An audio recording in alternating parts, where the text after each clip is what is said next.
झुकाएंगे माँ। ओंकार ध्वनि के साथ कनिष्ठ परमात्मा का स्मरण। नमो अरिहंताणं, नमो सिद्धाणं, नमो आयरीयाणं, नमो वैच्छायाणं, नमो लोये सवसागुणं, नमो लोये सवसागुणं। वन्दितु सर्वसिद्धि ध्रुवञ्च परममङ्गलं पते। बोच्छामि शमे पाउड विड़मो स्विंगी बिली भरिय। एनात्मा मुक्तितात्मैव परत्वेनैव चापरम्। अच्छामन्ति बोधाय तस्मै सिद्धात्मने नमः। तस्मै सिद्धात्मने नमः। मेरे पवित्र मन में गुरुदेव आओ। मैं शास्त्र वाचन करूं, प्रतिभा जगाओ। अरिहंते भाषित सभी श्रुत देवताओं।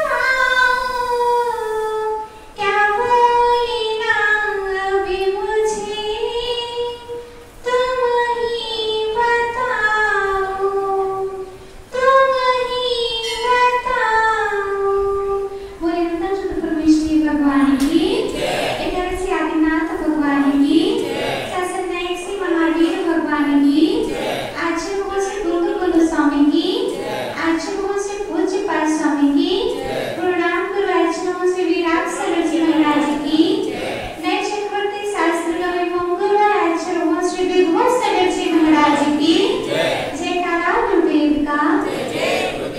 नमो श्री माता की जय। हरि का प्रिय अर्पण।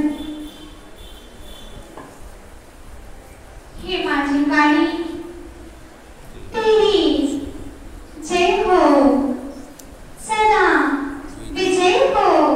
तेरे विशाल पद में श्रुत सूर्य का उदय हो, श्रुत ब्रह्म का उदय हो, श्रुत पुत्र का उदय हो।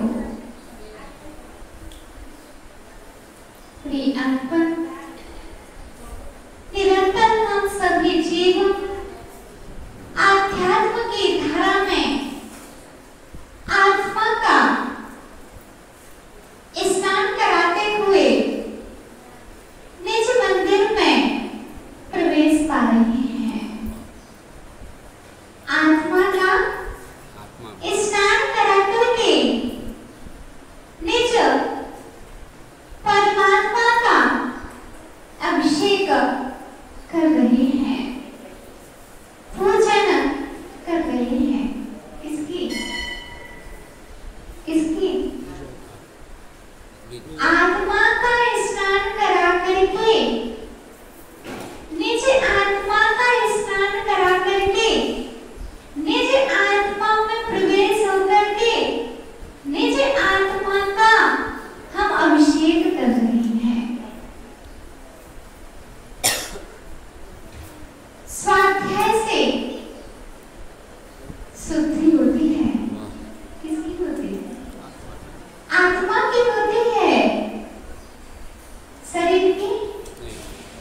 शरीर को तो आप कितना भी नहलाते जाना, कितना भी धुलाते जाना, कितना भी साज श्रृंगार करते जाना, लेकिन शरीर अपना स्वभाव छोड़ने वाला नहीं है। प्रिय आत्मन, इसीलिए आचार्य भगवान पूज्य पाद स्वामी अपने पूज्य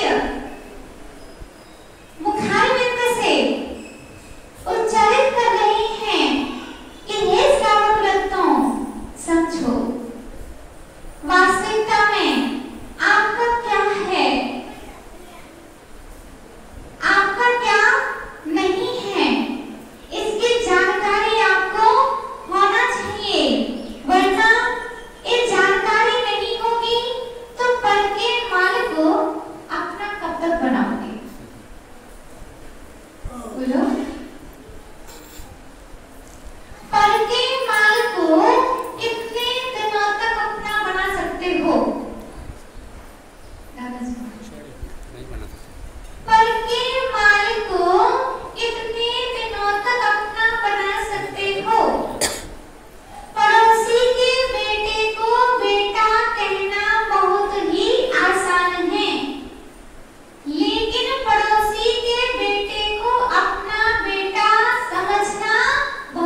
शरीर आत्मन जो आपका आत्मा है वह आपका सगा बेटा है, और जो आपका शरीर है वह आपके पड़ोसी का बेटा है। कब तक मानव ने पड़ोसी के बेटे को अपना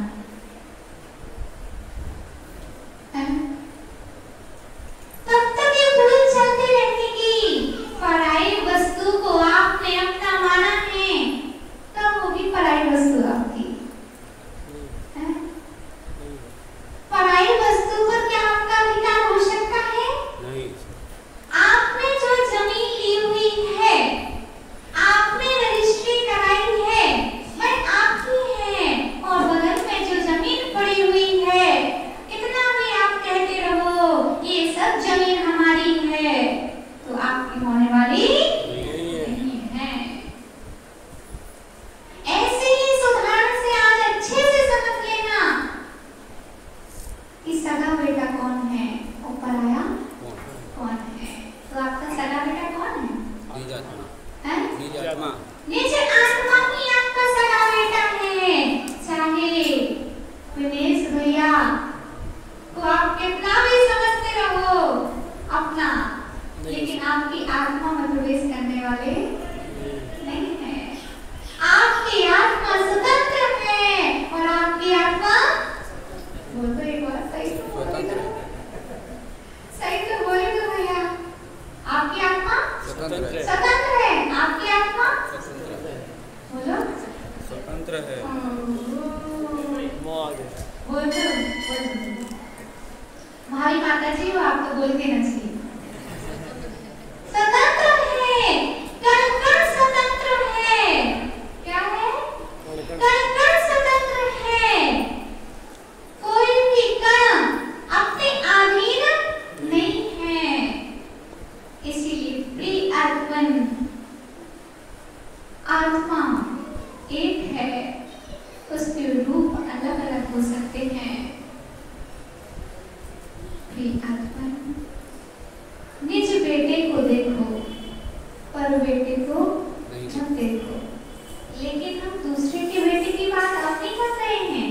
अब हम ये कह रहे हैं कि आपका आत्मा ही आपका बेटा है, और जो देह दिखाई दे रही है एक पड़ोसी का बेटा है, तो साथ छोड़ देगा पता नहीं चलेगा। अपना अपना ही होता है, बोला ना, अपना अपना ही होता है, पराया पराया ही होता है। कितने अच्छे से बोलते हो, बोलते हो? नहीं बोलते आप लोग? हम लोग तो बोलते हैं। आप बोलते हो? आप कब बोलते हो? आप परेशानी में बोलते हो कि अपना अपना ही होता है, पराया पराया ही होता है। और हम सभी लोग सामान्य बोलते हैं, अपना अपना ही है, और पर ही है, पराया ही पराया है, अपना अपने में है। जो अपना है वो अपने में है। भाभी भैया, जो अपना है वह अपने में है, जो पर में है वह आपसे जुदा है। है कि नहीं? मानो तो कम से कम, क्योंकि अगर शरीर को हम आत्मा मानते रहेंगे और आत्मा को शरीर मानते रहेंगे, तो हम बहिरात्मा बने रहेंगे। क्या बने रहेंगे? बहिरात्मा। बहिरात्मा बने रहेंगे, और बाहर में हमारी बुद्धि रहेगी। अंतरात्मा हम कब बन पाएंगे? बनना है कि नहीं? हाँ। बोलो। हाँ। किस किस को बनना है? सबको बनना। सबको बनना है? पक्का पक्का? हाँ। बराबर? इसीलिए बैठे हैं। इसलिए बैठे हैं। प्रवचन में बैठना बहुत ही आसान है। प्रवचन में बैठना बहुत ही आसान है, लेकिन प्रवचन अपने में बैठना बहुत ही कठिन है। क्या? प्रवचन में बैठना बहुत ही सरल है। कोई क्या कहेगा कि प्रवचन सुनने नहीं जाते हैं,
गीता में।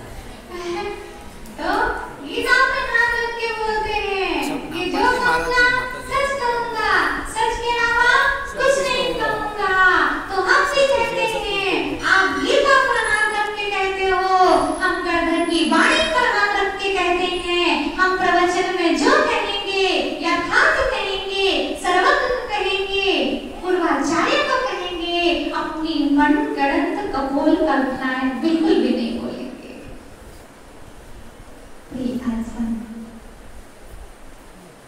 बहुत सारे लोग बोलते हैं कि आप कमरे में रहते हो तो अलग लगते हो, प्रवचन में आते हो तो आप चेंज हो जाते हो। वास्तव में चेंज तो होना ही पड़ेगा, क्योंकि यहाँ पर हमें अपने मन से नहीं बोलना है, चिरवाणी की बोलना है, अपने पिता के अनुसार बोलना है।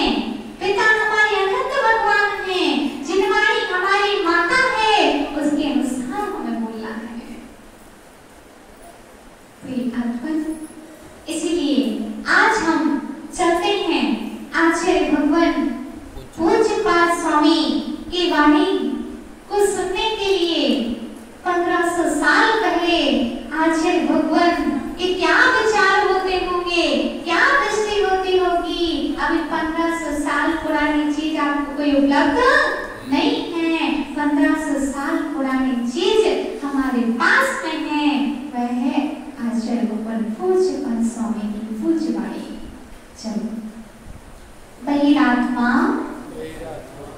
बहिरात्मा शरीरादौ शरीरादौ बहिरात्मा शरीरादौ जातात्मा भ्रांति भ्रांतरः बहिरात्मा शरीरादौ बहिरात्मा शरीरादौ जातात्मा भ्रांति भ्रांतरः चित्त दोषात्मा विभ्रांति परमात्माति निर्मलः बहिरात्मा शरीरादौ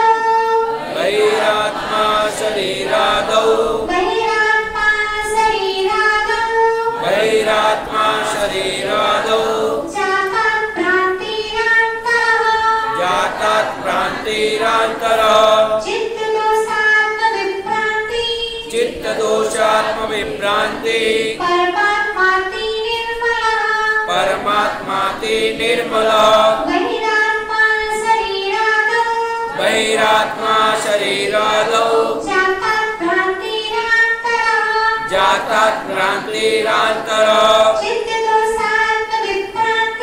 चित्त दोषात् विभ्रांति परमात्माति निर्मलः। एक बार बोलेंगे आप लोग जिनके पास किताब है, बोलो।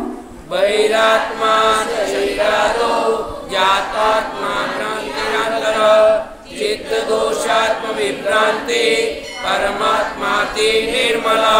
समीचीनम्। यहाँ लिखा हुआ है शरीरादौ जातात् भ्रांति बहिरात्मा। शरीर आदि में, ध्यान से पढ़ना बिल्कुल, कि हम तो नहीं है इसमें।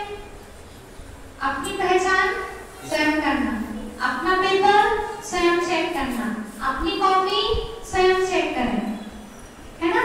हम आपकी कॉपी चेक नहीं करेंगे। आप पेपर भी स्वयं करो और कॉपी भी स्वयं चेक करो, नंबर स्वयं लिख लो कि इसमें से हमारा सही है कि नहीं।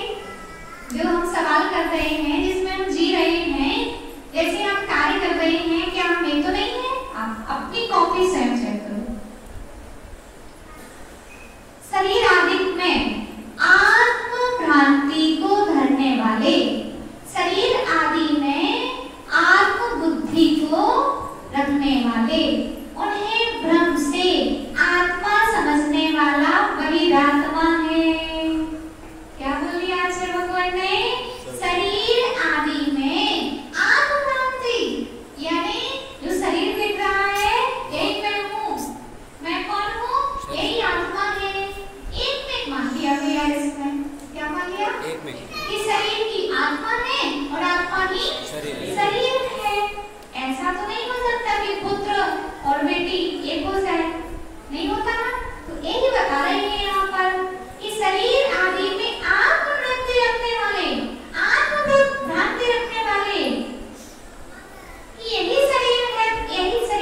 आत्मा है, यही आत्मा शरीर है। उन्हें भ्रम से जिस प्रकार किसी को छिपकली काट लेती है तो उसको पीला पीला दिखाई देने लगता है। जिसको पीलिया रोग हो जाता है अथवा जिसको पीलिया रोग हो जाता है उसको सामने की सभी वस्तुएं पीली दिखाई देने लगती हैं। ऐसी मिथ्यात्व के हृदय में हमें सब अपने लगने लगते हैं। मोह के हृदय में सब अपने लगते हैं और मोक्ष के हृदय में सब अपने अपने लगते हैं। समझ में? जब मोह के भाव होते हैं तो सब अपने लगते हैं, ये भी हमारे हैं, ये भी हमारे हैं, ये भी हमारे हैं। जब मोक्ष के भाव होते हैं तो लगते हैं सब अपने अपने हैं। सब अपने अपने क्या? सब अपने अपने सब अपने हैं कि सब अपने अपने हैं? अपने अपने हैं। सब अपने अपने हैं।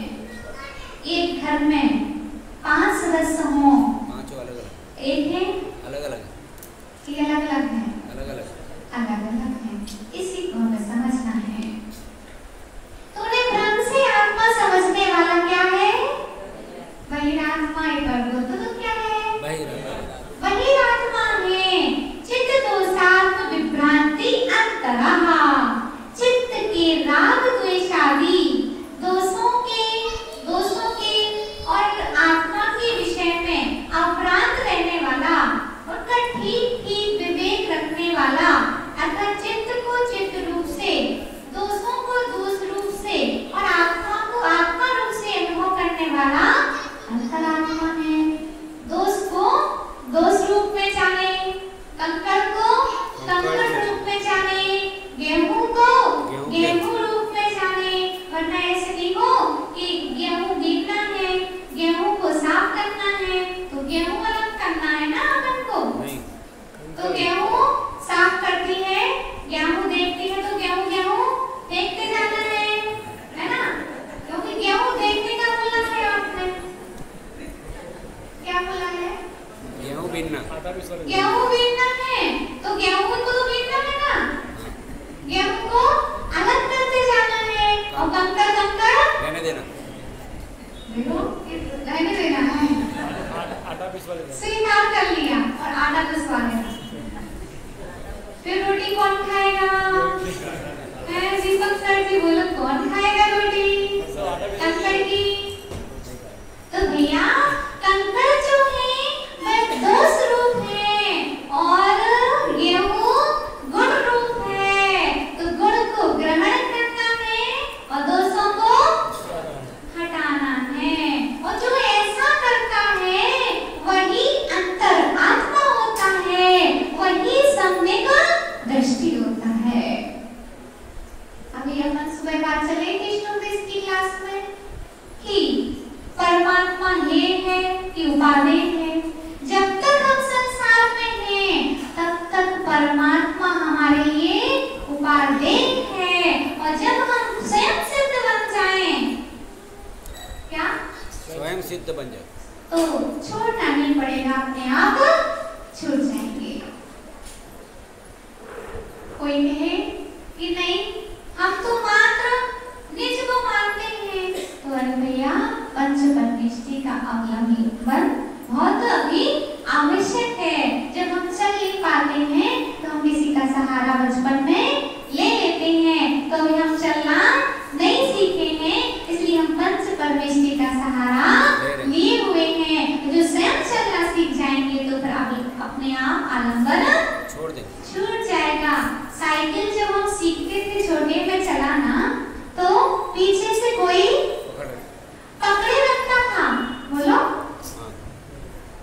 साइकिल जब हम सीखते थे तो आगे हम बैठे रहते थे और पीछे से कोई साइकिल हमारी पकड़े रहता था और चलाते जाते थे और धीरे से पीछे वाला अपने आप छोड़ देता था, पीछे वाला हमसे अपने आप छूट जाता था और हमें मालूम नहीं चलता था। ये तो नहीं कह रहे कि छोड़ दो,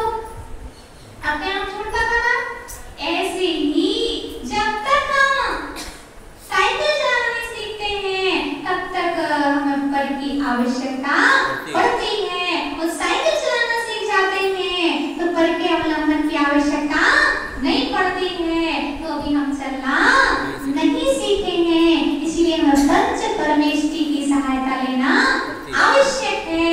और जब हम स्वयं चलना सीख जाएंगे, स्वयं में रमना सीख जाएंगे, फिर अपने आप छूट जाएंगे, छोड़ने की आवश्यकता नहीं पड़ेगी।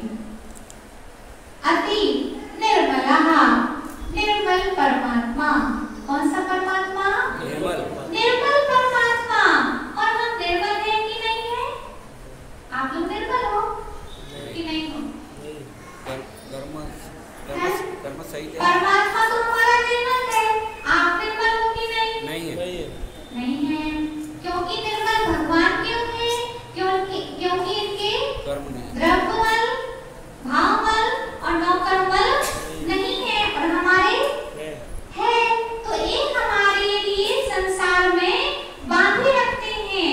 कर्म में इतनी ताकत है कि आप उसके कारण संसार में हो, और जिस दिन कर्म हट जाएगा उस दिन आप संसार में नहीं रहोगे। सिद्धों के कर्म है कि नहीं? नहीं है। नहीं है। समस्त जगत में कार्बन वल्गनाएं ठसाठस भरी हुई हैं, लेकिन सिद्धों को कोई प्रभाव नहीं पड़ता है, और हमारे लिए प्रभाव पड़ता है। पड़ता है कि नहीं? क्योंकि हमने उसका नष्ट कर दिया है, और हमने नष्ट नहीं किया है। तो सर्व कर्ममल से रहित जो अत्यंत निर्मल है वह क्या है? परमात्मा। परमात्मा है। बहिरात्मा कौन है? अब बता रहे हैं इसमें अर्थ में। शरीर, पुत्र, ध्यान सुन लेना, हमारी बुद्धि तो नहीं ऐसी है। शरीर, पुत्र, स्त्री आदि में आत्म भ्रांति रख धरने वाला, उनमें भ्रम से आत्मा समझने वाला बहिरात्मा है। चित्त विकल्प के राग द्वेष आदि दोषों के और आत्मा के विषय में अभ्रांत रहने वाला अंतरात्मा है। क्या? राग द्वेष आदि जो है विकारी भाव, उसमें उसकी बुद्धि नहीं जाती है, वह अंतरात्मा है। और जिसने आठों कर्मों को नष्ट कर दिया है, सर्व कर्ममल से जो रहित है, अत्यंत निर्मल है, वह क्या है? परमात्मा। परमात्मा है। तो हम क्या हैं इसमें से?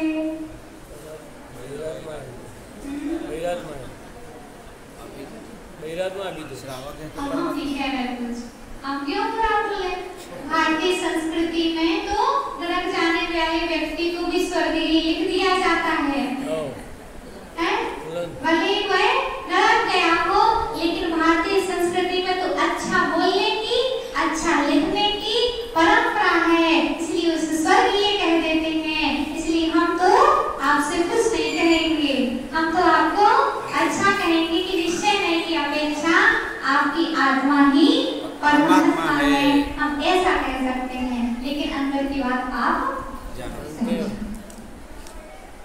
तो यहाँ पर हमने यही समझा कि देखो, क्या हम शरीर को अपना मान रहे हैं? नहीं मान रहे हो आप लोग शरीर को? मान रहे हैं। तभी तो अच्छे व्यंजन खाने का मन करता है, शरीर को अपना नहीं मानते हो ना, इसलिए अच्छा तैयार होने का मन करता है, शरीर को आप अच्छा नहीं मानते हो, इसलिए अच्छे वस्त्र पहनने का मन करता है, क्योंकि आप शरीर को नहीं मानते। आज बुद्धि आपके शरीर में नहीं है,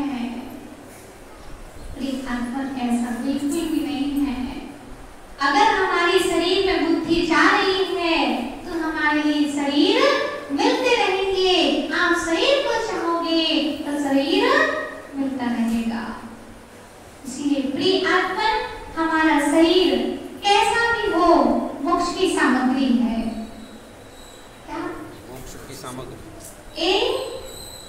देखो, मोक्ष की सामग्री है शरीर।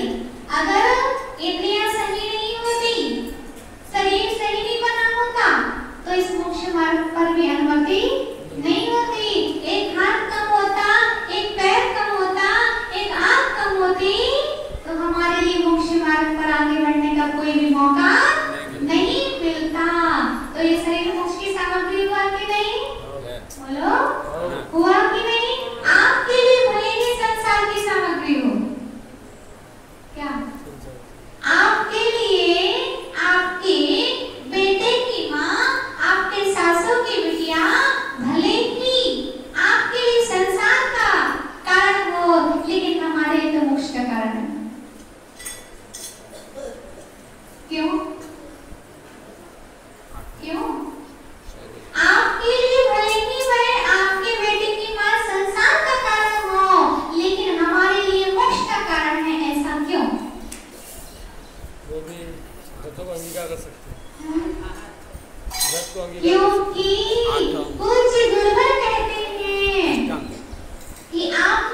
बड़काहट होगा, बड़काहट करेगी और आहार दान करेगी।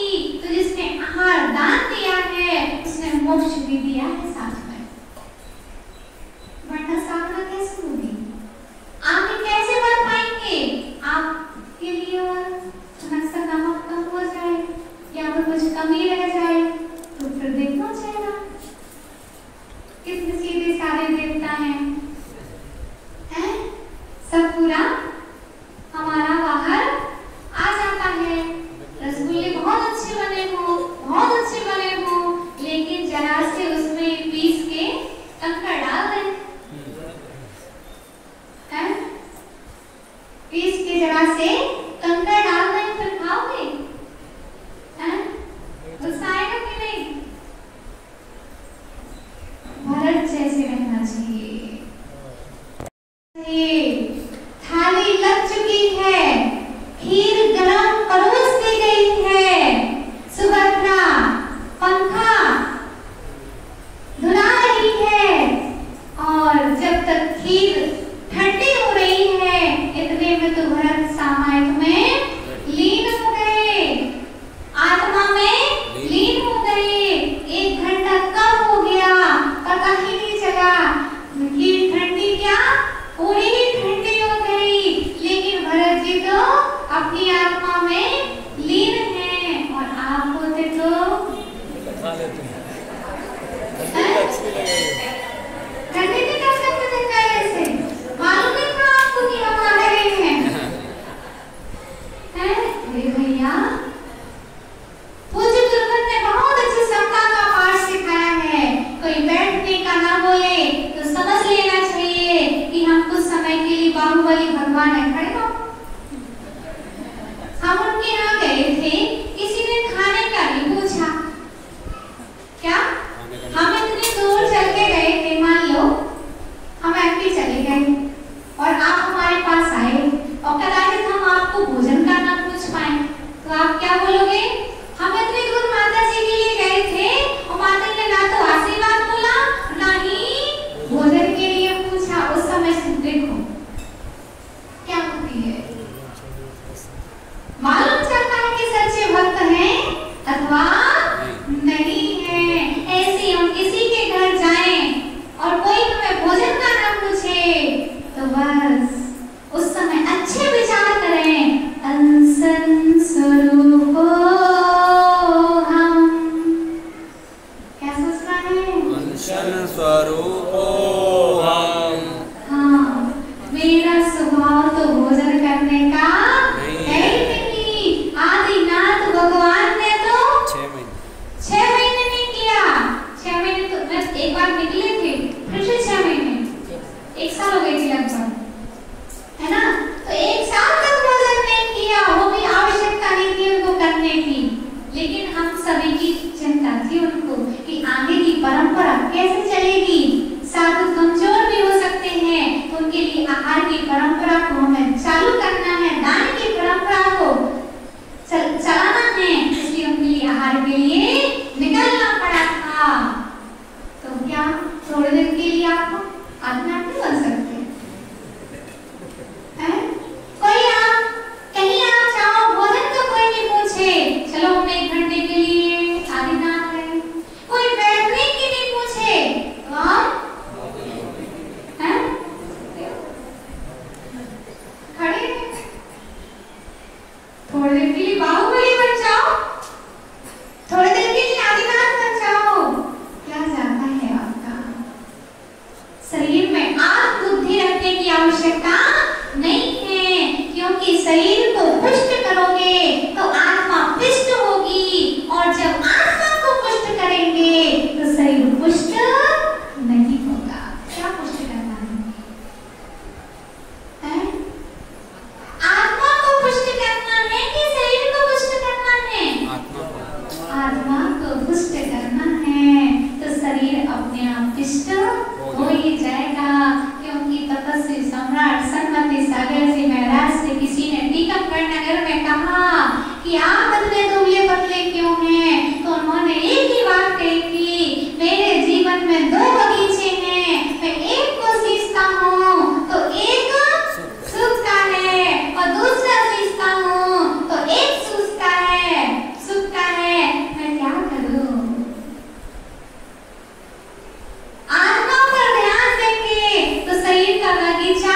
सूखेगा। सूखेगा। और शरीर के बगीचे को सींचूंगा तो आत्मा का बगीचा सूखेगा। ये आपके ऊपर निर्भर है कि किसको सींचना है और किसको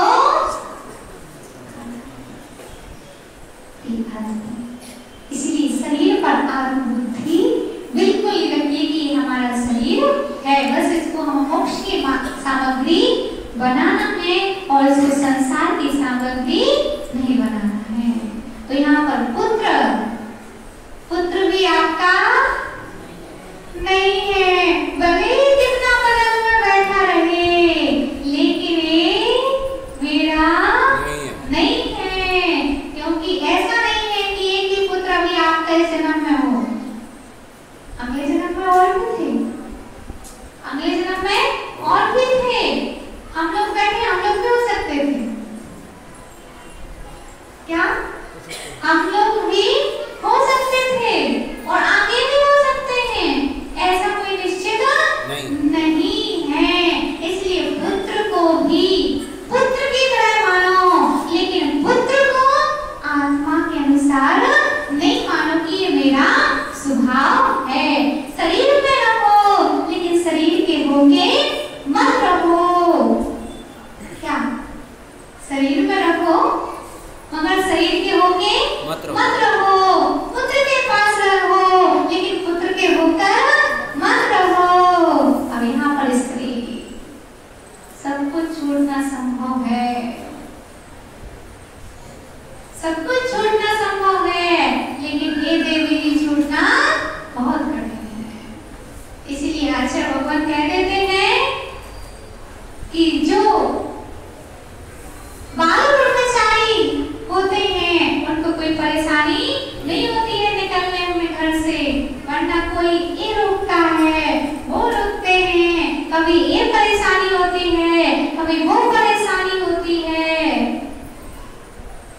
बाल अवस्था में निकल जाते हैं तो ना माँ की चिंता होती रहती है ना पिता की चिंता होती रहती है। हम लोग को तो आज तक नहीं आती यार, स्वप्न में भी सिर्फ आचार्य देखते हैं, सपने में भी आज तक अभी 8-9 सालों के 17 साल में निकले थे तो आज तक याद नहीं है, स्वप्न में भी। लेकिन गुरुवर की याद तो पल पल आती है क्योंकि ये शुभ राम है। चलो आगे इसके बाद में स्त्री भी मेरी नहीं है, ईश्वर ही मेरा है। क्या बोलते हैं आप लोग? क्या बोलते? एक और चीज बोलते हैं आप लोग, पति परमेश्वर। क्या बोलते? पति परमेश्वर है। एक ही बात बोलते हो ना माताओं, पति परमेश्वर है।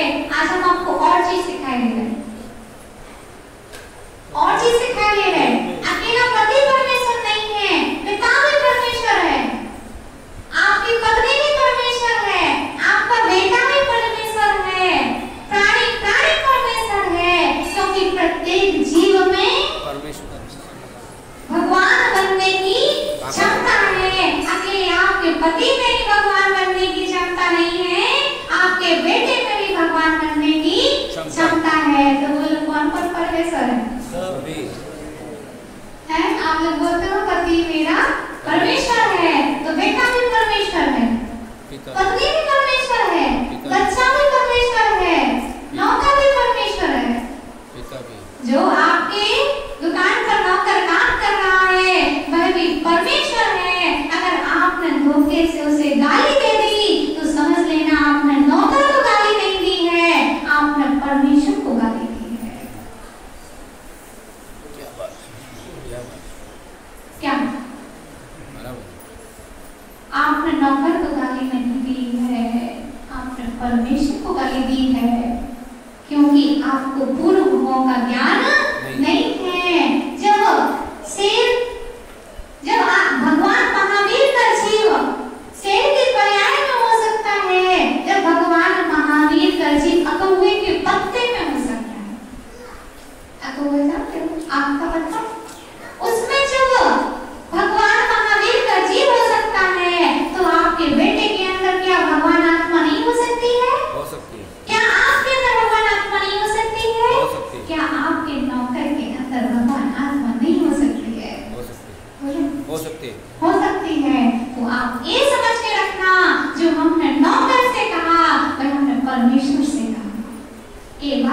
ज्ञान में आ जाएगी तो हम किसी से अपशब्द नहीं बोलेंगे। नहीं बोलेंगे।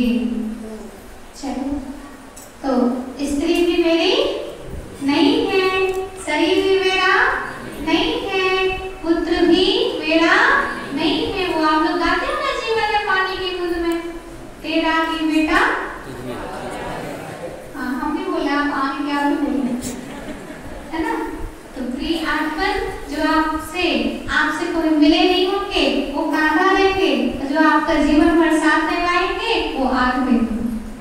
इसीलिए ब्रह्म बुद्धि बिल्कुल पाल करके मत रखना।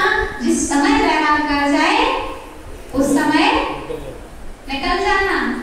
दीपक सर बोल देखना, सुनना ध्यान से, है ना।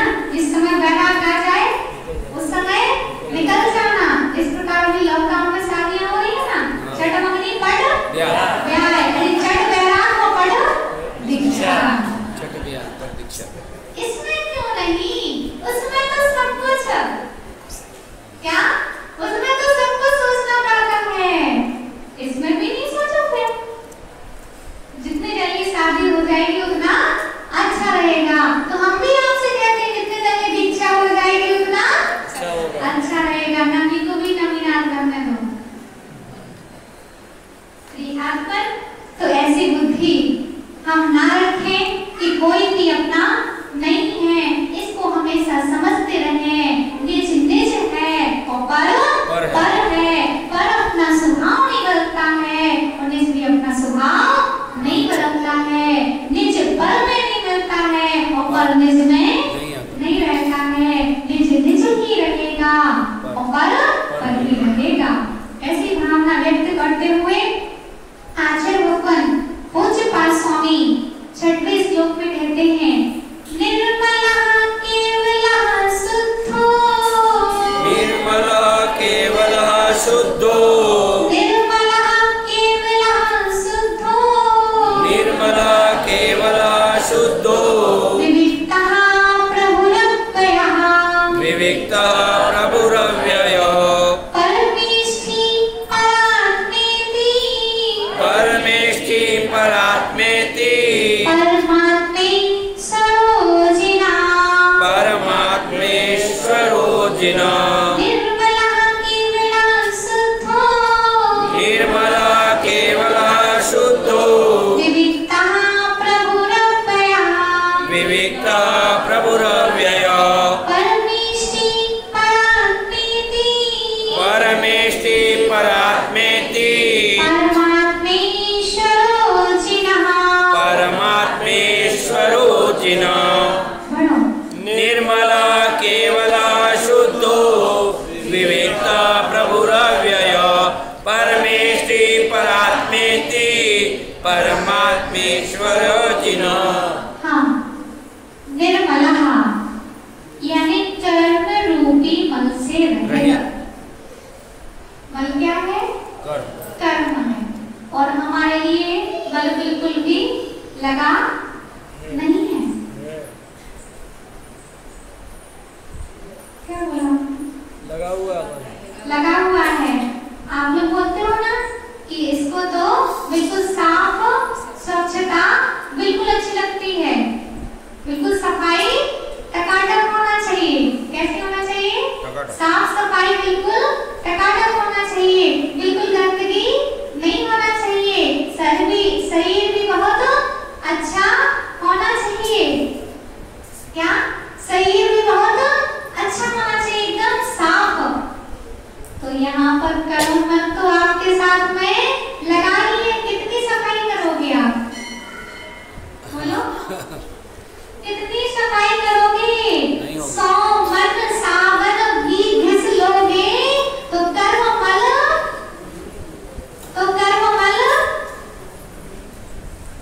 हटने वाले नहीं है। कौन सी सावन तैयार हो रही है पंडापुर में जिससे कि कर्मों का मैल हट जाए? पतंजलि में तो नहीं है, रामदेव बाबा सब तैयार कर लेते हैं। बोलो, कोई सावन तो तैयार नहीं कर लिया आप लोगों ने जिससे कि आप लोग स्वच्छ बोलते हो, बिल्कुल साफ सुथरे रहते हैं, बिल्कुल एकदम क्लीन है। आप बोलो, आप स्वच्छ मोक्ष हो कि नहीं? नहीं मन लगा है कि नहीं? सीधा बोलो, मैल लगा है कि नहीं? है। लगा है? हाँ। अब कितने भी सावन किसने जाना? चाहे पियर्स, चाहे डव, चाहे सिंथॉल, चाहे लक्स, कोई भी।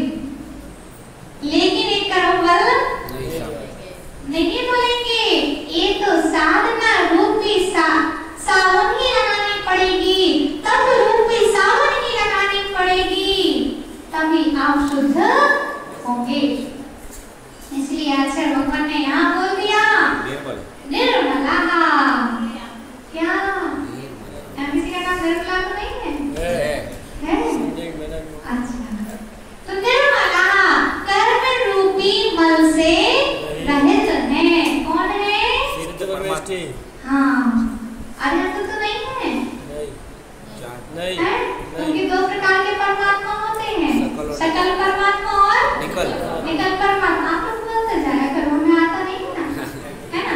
तो कितने प्रकार के होते हैं? दो प्रकार के होते हैं। इसमें आठों कर्म नष्ट किसके हो गए हैं? सिद्ध परमात्मा के। इसीलिए कर्म रूपी मल से रहित है। केवल शरीर आदि पर प्रभु के संबंध से रहित। क्योंकि इनको निर्मल क्यों कहते हैं? क्योंकि इसमें मल नहीं है, इसलिए क्यों कहते हैं? निर्मल कहते हैं।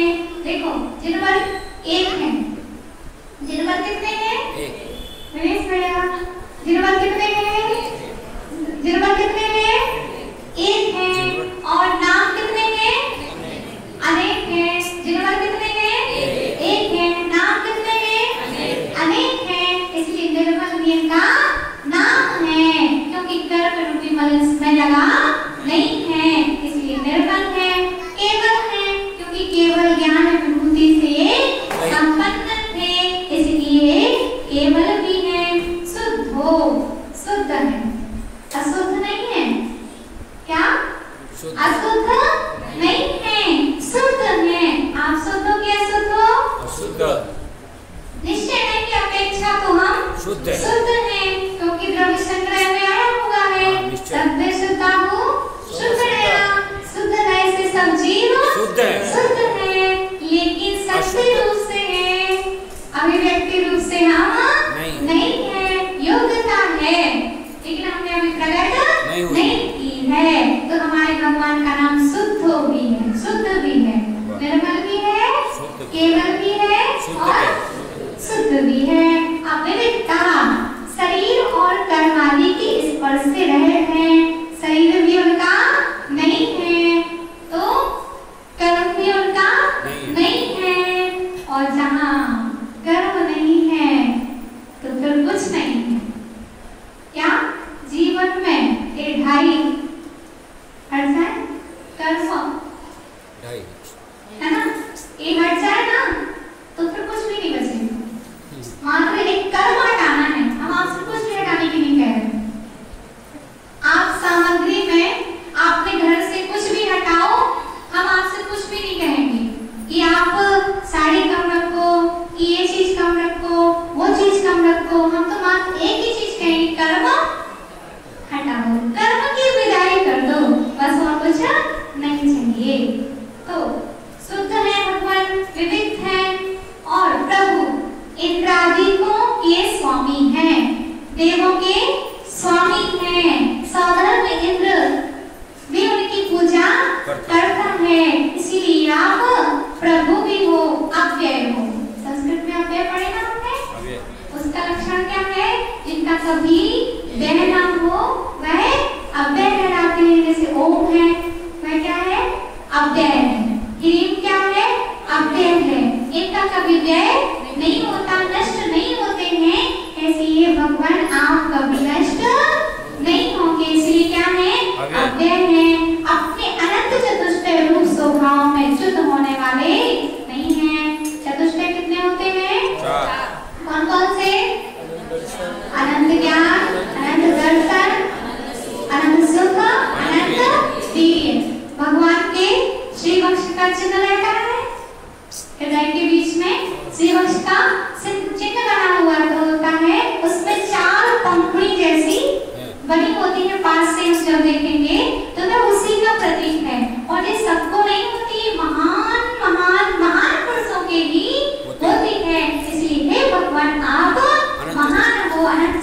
के धारी उसकी आप यहाँ पाई जाती है। और परमेष्ठी भी है, परम पद में स्थित है। तो परमेष्ठी हम बचपन में पढ़ते ना पाठशाला में, परमेष्ठी किसे कहते हैं? जो परम पद में स्थित है। इनसे बड़ा किसी का पद नहीं है। आप कौन से पदाधिकारी हो? पदाधिकारी आए हैं माता जी, समय से सब छोड़ देना, प्रवचन जल्दी कर देना। पदाधिकारी आए हैं। अरे भैया, तो भगवान से पूछा किसी का पद नहीं है, इसलिए परम पद में स्थित है, इसीलिए परमेष्ठी है। परात्मा भी है। क्या है? परात्मा है, संसारी जीवों से उत्कृष्ट आत्मा है। परमात्मा, परात्मा कहो या परमात्मा कहो। संसारी जीवों की आत्मा और सिद्धों की आत्मा विशेष अंतर है, इसीलिए परात्मा भी है और कथनचित परमात्मा भी है, परमात्मा भी है, इसीलिए परात्मा भी इनका नाम है। क्या नाम है? परात्मा भी इनका नाम है। ईश्वर अन्य जीवों की असंभव ऐसी विभूति के धारक हैं। अब दिन समोषण में विभूति पाई जाती है, वह ऐसी विभूति आपके किसी घर में हो? किसी घर में इनकी विभूति समोषण में पाई जाती है। 9 निधियां 14 रत्न तो समोषण के गेट पे ही पड़े रहते हैं, जैसे अपने यहाँ मंदिर के द्वार पे चप्पल जूते आप लोग निकाल के रख देते है ना।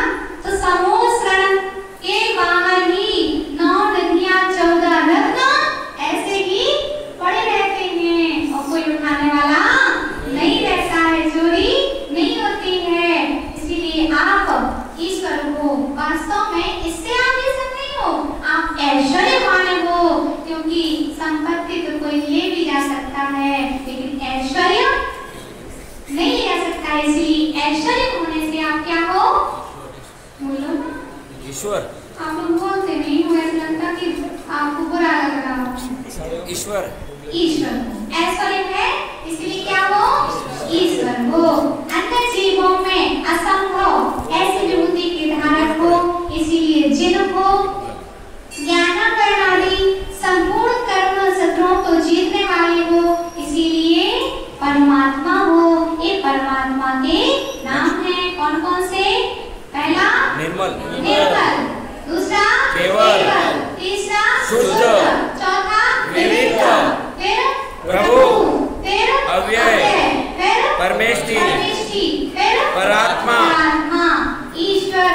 जिन ये सभी परमात्मा के पर्यायवाची नाम है। और भी पढ़ना हो तो सहस्त्र नाम में हम पढ़ सकते हैं। 1008 नाम, 1008 नाम सहस्त्र नाम में है। और सौरभ इंद्र जब तीर्थंकर भगवान का विहार करवाता है तो इस सहस्त्र नाम का पाठ विहार में चलता है। क्या चलता है? सहस्त्र नाम का पाठ। सहस्त्र सौरभ इंद्र करता है पाठ। किसका? सहस्त्र नाम का पाठ सौरभ इंद्र के द्वारा विहार में चलता है। ऐसे हम भी सीखें, हमने याद करें, तो हम जब किसी का विहार कराएं तो हमारा भी ऐसे ही पाठ चले, ना कि चले। सहस्त्र नाम नहीं चलता, सेल्फी चलती है। लेकिन सौरभ इंद्र के समोचरण में जब विहार होता था तो सेल्फी नहीं, सहस्त्र नाम चलता था। ऐसे ही कार्य हम करें तो हम एक कल्याण कर सकते हैं। स्वामी की मैं चक्रवर्ती शास्त्र में विभू सागर जी महाराज जी की जय। हरि का संग की खड़े हो जाएंगे।